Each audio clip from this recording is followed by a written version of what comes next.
Hello everyone, আশা করি সবাই ভালো আছেন। অ্যাকচুয়ালি কিছুদিন আগে আমি গাড়িটা ফার্স্ট সার্ভিস করালাম, 1000 কিলোমিটার কমপ্লিট হয়ে গেছিলো। তো আমি আজকে আপনাদেরকে শেয়ার করবো যে ফার্স্ট সার্ভিসের পর আমি কি পারফরমেন্স পাচ্ছি গাড়িতে, ঠিক আছে? তো প্রথম কথা, আমার এখন হয়তো 1100 কিলোমিটার রানিং হয়েছে গাড়ি। ফার্স্ট সার্ভিস আমি 1000 কিলোমিটারে করিয়েছি। তো ফার্স্ট সার্ভিসে বেসিক্যালি কিছু হয় না, নর্মালি জাস্ট গাড়ির বেসিক চেক আপ হয়, ঠিক আছে? আমাদের গাড়িটাকে র্যাকে তোলা হয়েছিল, র্যাকে তোলার পরে ইন্টারনাল নিচের যে কোথাও কোনো ড্যামেজ হয়েছে কিনা বা গাড়ির অ্যালাইনমেন্ট ঠিক আছে কিনা সেগুলো ওরা বেসিক চেক আপ করেছিল, ঠিক আছে? করার পরে ওরা চেক করলো যে আমাদের ইঞ্জিন অয়েল ঠিক আছে কিনা, কুলেন্ট লেভেল ঠিক আছে কিনা, এগুলো প্রপারলি ওরা চেক করলো। চেক করার পরে গাড়িটা সুন্দর করে ওয়াশ করে দিয়েছিল, ঠিক আছে? তো এইগুলো বেসিক কিছু আমাদের ফার্স্ট সার্ভিসে পেয়েছি। তো ফার্স্ট সার্ভিসের দিন আমি সেই ভিডিওটা আমি তুলতে পারিনি, তো আমি ভিডিও ক্লিপটা আমি শেয়ার করতে পারছি না। জাস্ট তোমাদেরকে আমি আমার এক্সপিরিয়েন্সটা শেয়ার করছি যে কী কী পেয়েছি। তো হ্যাঁ, এইগুলোই আমাদের বেসিক চেক আপ হয়েছিল নর্মালি যেটা হয়। তো আমাদের মেইন সার্ভিসিংয়ের যে পার্টটা সেটা আমাদের সেকেন্ড সার্ভিসে হবে, যেটা হবে 10,000 কিলোমিটার, ঠিক আছে? তো চেক আপ করে ওরা দেখলো যে কুলেন্ট ঠিকই আছে, ইভেন আমাদের ইঞ্জিন অয়েলও ঠিক আছে, বাট আমাকে রিকমেন্ড করলো যে একদম 10,000 কিলোমিটার অবধি না চালাতে, 6,000-7,000 কিলোমিটার ইঞ্জিন অয়েলটা ড্রেন করে নতুন ইঞ্জিন অয়েল ঢেলে দিতে, ঠিক আছে? তো হ্যাঁ, এই হচ্ছে ফার্স্ট সার্ভিস। এইবার বলি, ফার্স্ট সার্ভিসের পরে আমার গাড়ির কোনো ইমপ্রুভমেন্ট আমি পেয়েছি কিনা। সেরকম ইমপ্রুভমেন্ট আমি পাইনি, যেটা ছিল সেরকমই এখনও চলছে। আমাদের মাইলেজ ধরো আমি হাইওয়েতে পাচ্ছি 18-19, আর সিটিতে আমি 15-16 মাইলেজ পাচ্ছি, ঠিক আছে? খুব হেভি সিটিতে আমি 10-15 মাইলেজও পাচ্ছি।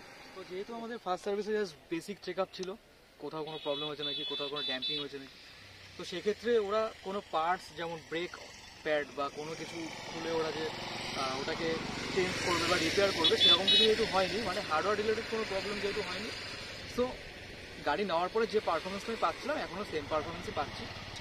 তো আশা করি নেক্সট টাইম যখন মোবিলটা চেঞ্জ করবো স্মুথনেস আরও বাড়বে। তো মোবিল তো জাস্ট আমার 1000 কিলোমিটার হয়েছে, আমি এখন চেঞ্জ করবো না, 6,000-7,000 কিলোমিটার রান হলে মোবিলটাকে চেঞ্জ করবো, ওকে? আচ্ছা, এইটা তো বেসিক সার্ভিসিং নিয়ে বললাম, গাড়ির ইমপ্রুভমেন্ট নিয়ে বললাম। এইবার বলি আমি সার্ভিসিং করে মানে সার্ভিস সেন্টার থেকে কতটা ফ্যাসিলিটিস বা কী এক্সপিরিয়েন্স আমার, সেটা আমি শেয়ার করছি। তো যেহেতু আমার বাড়ি হাবড়া, ঠিক আছে? তো আমাদের হাবড়াতে রাজঘড়িয়া হোন্ডাই রয়েছে, যেটার সেলস সার্ভিস সবই অ্যাভেলেবেল। তো আমি যেহেতু গাড়ি নিয়েছিলাম বেঙ্গল হোন্ডাই থেকে, যেটা আমার বাড়ি থেকে অনেকটাই দূরে, তো আমি ডিসাইড করলাম যে সার্ভিসিংটা আমি আমার বাড়ির পাশের সার্ভিস সেন্টার থেকে করব। তো ওখানে আমি নিয়ে ফার্স্টে আমার জব কার্ড রেডি হলো। জব কার্ড রেডি করার পরে ওরা জব কার্ড ওয়াইজ আমাকে বলেই দিল যে ফার্স্ট সার্ভিসে এই পার্টগুলোই হবে, তো এই রিলেটেড তোমার জব কার্ডটা রেডি হচ্ছে। তো বেসিক চেক আপ সব কিছুই হলো। তো জব কার্ড বানানোর পরে আমার গাড়িটাই ফার্স্টে র্যাকে উঠলো, ঠিক আছে? ওঠার পরে ওরা চেক করা শুরু করে দিল।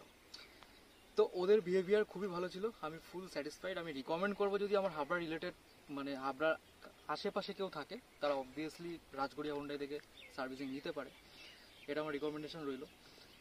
আর হ্যাঁ, আমি বলি আমার বিলটা হয়তো আমার গাড়িতে আছে, একবার আমি দেখিয়ে দিই তোমাদেরকে।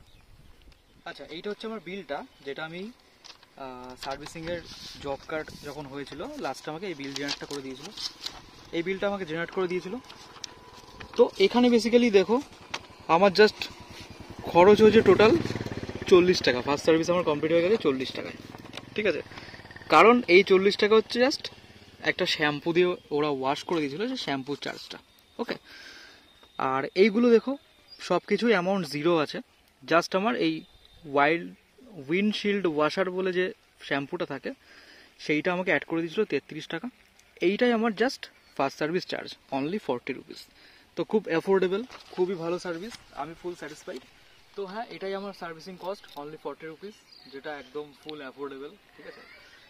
আর হ্যাঁ, আমি এখন সেকেন্ড সার্ভিসের ওয়েট করছি, তো মানে যেটা 10,000-এ হবে, তো আমি অত ওয়েট করবো না, আমি 6-7,000-এই সেকেন্ড সার্ভিসটা করি নেবো। সেটার পরে সেটার কেমন এক্সপিরিয়েন্স বা সেকেন্ড সার্ভিসের পর আমার পারফরমেন্স কী পাচ্ছি বা আমি কতটা স্যাটিসফাইড, সেটা অবভিয়াসলি তোমাদের সামনে তুলে ধরবো। তো তো এটাই ছিল আমার ওভারঅল ফার্স্ট সার্ভিসের এক্সপিরিয়েন্স, যেটা তোমাদেরকে শেয়ার করলাম, ঠিক আছে?